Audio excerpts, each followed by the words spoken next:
I rejected 3 high-paying clients worth more than $10,000. You're probably thinking already, Almin, why would you do something like this? Why wouldn't you accept working for money?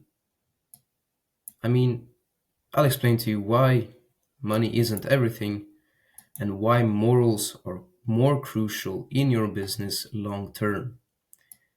Staying true to your values shapes your brand and growth, and this is something that many overlook, and it ends up being their downfall.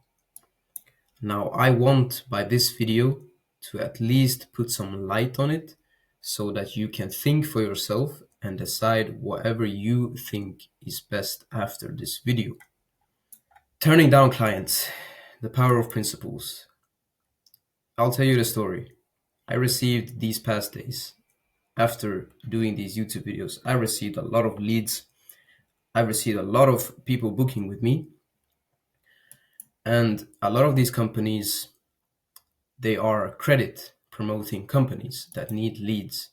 And these guys pay pretty well because they need people to do this for. However, after some research, I saw that this probably wouldn't be the best thing to get into. And then obviously, by me being Muslim and by my religious morals and values, which are very important to me, the most important to me, I decided that this is not something that I want to proceed with. Now you're probably thinking, well, what does what they do have to do with you? Well, I'll get to that later. But let me first define the dangers of interest. I mean, you can pause this verse from the Holy Quran and read it for yourself.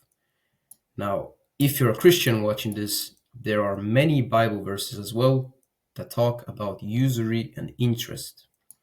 And if you're watching this and you have no form of religious belief, you think that this is absolute nonsense.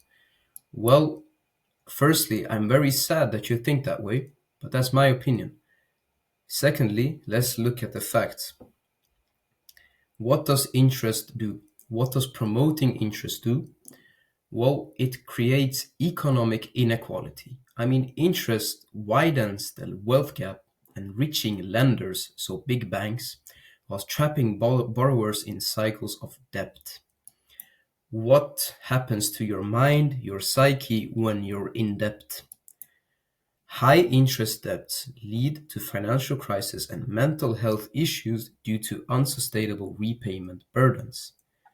You and me both know how the situation is in the world right now with the costs, but also historical evidence. Let's take a look at the 2008 financial crisis, which was mostly driven in part by predatory lending and excessive interest on loans. And this is still going on today, and it will go on tomorrow, even after I'm done with this video. I'm not here to solve the problems of the world. I'm here to simply put more light on it. I mean, you can read the IMF reports about the high debt, the risks of high debt. You're probably thinking, well, all companies deal in interest, right? I mean, it's almost a requirement today, some people would say. I mean, what does a small loan do, right? I'll pay it off eventually. Well, I'm not here to argue. I'm here to state we all have free will, right? I personally don't have to endorse it, promote it, or directly market it because I believe by eliminating interest, societies can promote greater financial equality and reduce instability and improve individual well being. These outcomes benefit everyone regardless of beliefs. Morals do matter, and we have to define them in business because as you go along the way, as you grow your business, it's more important who you build your long-term trust with, clients, partners. It shapes your reputation as a brand. It ensures internal alignment and mental peace, allowing everyone to be at the same block, at the same place, which will prevent fights, arguments internally. A business without morals often sacrifices sustainability for short term gains, and that is one of the biggest mistakes. You can't take your money with you to the grave. Focus on building relationships that allow you to do good deeds. I'm not meaning here to sound deep or to sound like I have everything figured out. I'm just telling you to think about it. All successful brands have a moral code. Let's just take two vague examples. I mean, Chick-fil-A in the US remains closed on Sundays, sacrificing revenue to prioritize their values. They've done this forever, and they're still one of the most successful fast food chains in the US. The Body Shop, you've seen their products everywhere. I mean, they were one of the first to stand against animal testing. So this is their values, right?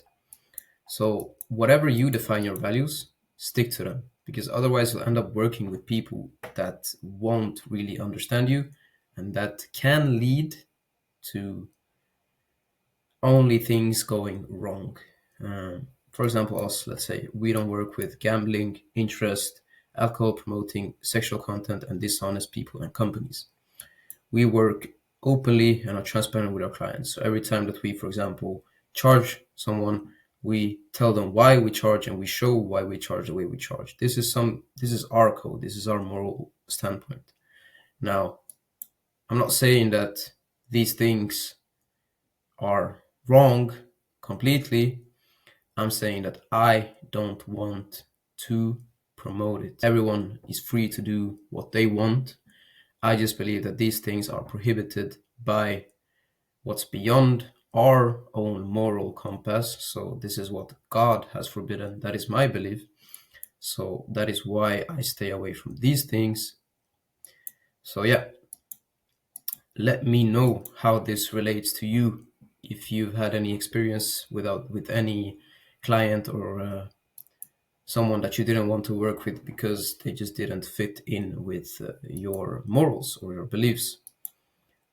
Yeah, so leave a comment, share your experiences, and I will see you in the next one.